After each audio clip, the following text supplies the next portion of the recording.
That was a great mix we had of a Big Pun tribute right now. Just now we got some throwbacks, some classics from the Capital Punishment, the Yeah Baby album, and some exclusive, and then also a special blend with the Next and Big Pun by DJ Absurd. We got more blends coming up. We got more blends coming up. And right now, WKNJ 90.3 FM, livestream.com, ear to the streets. We are proud to have in the studio, all the way from the Ridgewood section of Queens, New York City, Jus Daze. What's going on, man? How's everything? Glad to be here, brother. I'm chilling, man. You know what? I hate calling like a classic record like that. Anything Big Pun, Biggie, Pac, any of these guys do like a throwback because they're still relevant to me. Like they're still relevant to me. They changed hip hop for me. They take me to a place that none of the new stuff out there can, and like I just feel like those are classic records, and they'll be timeless for as long as people are playing them, which will probably be forever. So I feel like Big Pun will live forever, and that was a dope tribute, Absurd. Thank you, appreciate it. All right, that's what it is. So, but more importantly, now we're here to discuss you. I must say, you're a talented MC and a talented performer. I've seen you in Grind Time. Thank you. Seen you perform at EO Dub and at other shows around the city. And we have to get you to come out to Jersey to perform as well. Absolutely. I performed out here. Where were you, is the question. Remember, I live in Queens now, so it's like I'm working. So when I'm out of Queens, you're in Queens, and when I'm in Jersey, you're back in Queens. There you go. Okay, got it. First and foremost, your album, Common Law, has been getting very positive reception from fans and critics alike. As an artist who has put in a lot of hard work, how does it make you feel to hear the praise for your music? Blessed, motivated, inspired. You guys are inspiring me to make better music. I'm working on a whole bunch of new music this year that's coming out. Right now, I got joints with, well, let me get back to the first part of that question. The fact that Common Law took so long to put out is part of the reason that it's named Common Law, because it's like an unofficial marriage, and then which is an unofficial marriage to hip-hop. I feel like I've been with hip-hop my whole life. You know, there's videos of me freestyling at 7 years old in my living room. You know what I'm saying? So I've been rapping my whole life as long as I can remember, and finally to put something together that I'm proud of and that makes me feel good, and that people are so receptive of you, like you said, because, like you say, people recognize me primarily from the battle scene. I was always rapping in the underground, but never made such an impact until I started battling, because you're just global once you battle. And once I started battling, people saw the potential in me, and battle rappers are tainted with the fact that they can't make good music.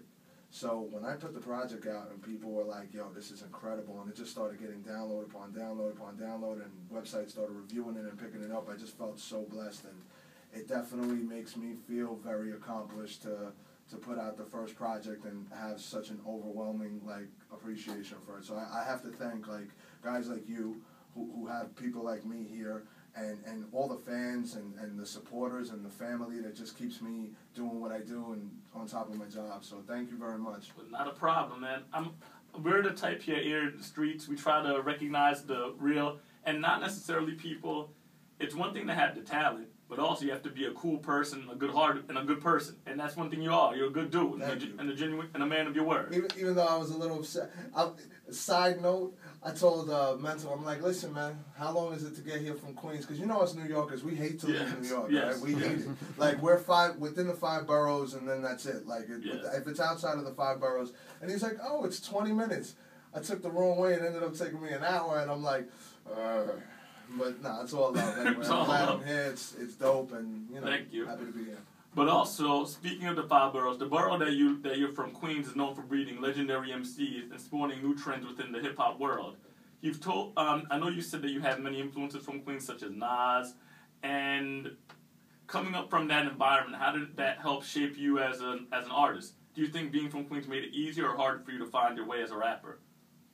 The funny thing is, I live in Queens, but most of the time I used to hang out in the Bronx, and I'd say, a good percentage of the way I rap is Bronx influenced. Originally I was born in Brooklyn, so I used to hang out in Brooklyn. I really just lived in Queens, for a while. Okay. And I never really hung out with anybody who rapped there. Everybody loved hip-hop out there, but, I never rapped until I went to the Bronx, and I started hanging out in the Bronx, and that was in the Soundview area. and I started battling cats, and I Big started... Pun. Yeah, Big Pun, exactly. Rest in peace.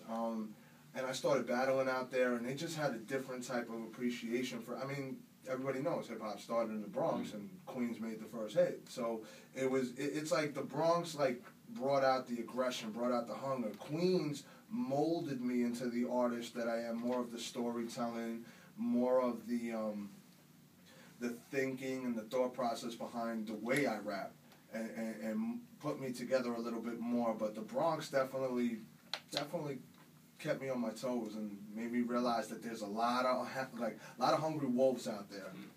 But also, I know you were doing something with Real Deal Radio. You still have your radio show there with Lavish and Jus Daze? It's called The Lavish Life, yes.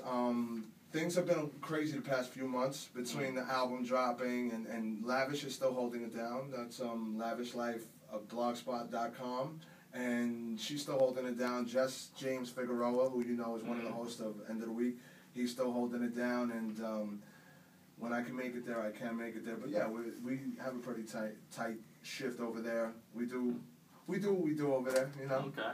Also, in your album, I know you have a few guest spots on the new album on Common Law, and everyone laid some really tight verses. Do you think that you have to take a different approach into collaboration tracks than solo tracks? Is recording easier when you can exchange verses and ideas with other rappers, or do you feel like...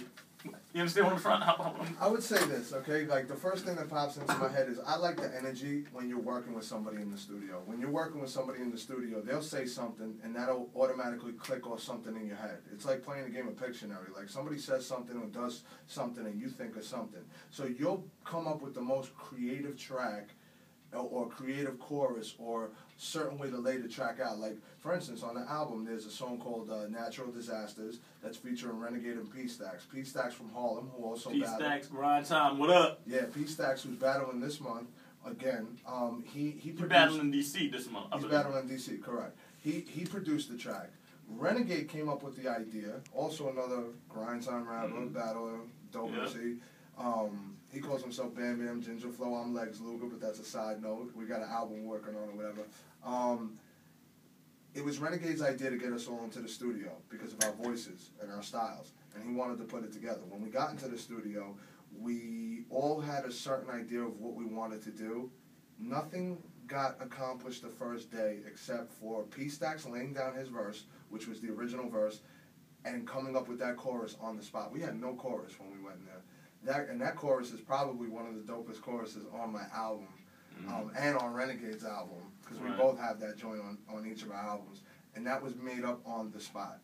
That was made. So, and the reason why it was made up on the spot is just because I said one thing, Renegade said one thing, P-Stack said one thing, and then like within 5 minutes everything just pieced together and we came up with the chorus. So like having that energy is good in the studio. Also, what I would say is when you're collaborating with different artists, it brings out a different side of you. Most rappers like to stay within the box. Most MCs do not. Like I could think of people like C. Ray Walls, who's all over the place when he raps, and that's because he's an MC. Right. There's a different Homeboy Sandman, an MC. Like these are people that MC. Rappers stay within like a frame. MCs like to go and challenge themselves and won't necessarily sound the best on a song because they're going outside of their comfort zone. Nas does this a lot. Nas, I think, is one of the kings of doing it. Jay-Z does it also. And it just makes for a better artist overall because you're not scared to do anything. You're not scared to touch upon boundaries that you wouldn't normally touch because like the way Renegade raps is different than the way I rap, and the way P-Stacks raps is different than the way Renegade raps. But somehow, some way, we can all make it so that we're each segueing into each other and making something that works together collaboratively. So, that's something people should marinate on. That's a very good thought, a very good idea. Well, right now, about to get us to a joint off the Common Law record. I know you sent us some clean cuts, and I'd like to get into some bangers from you. I think if you play the first one, it's called Pt.1. This joint is doing really well overseas. Overseas in Australia, they like this. Shout out to Jane Flick, Paula D, Turntablism. You know, this joint is basically hip-hop 101. Old school meets new school, but the fundamentals of hip-hop, hence hip-hop 101. WKNJ 90.3 FM, livestream.com/EAR2 The Streets. Here we go. Hip Hop 101. Jus Daze in the building. Rest in peace, Big Pun. Also, once again, rest in peace to Don Cornelius from the host of Soul Train. Here we go.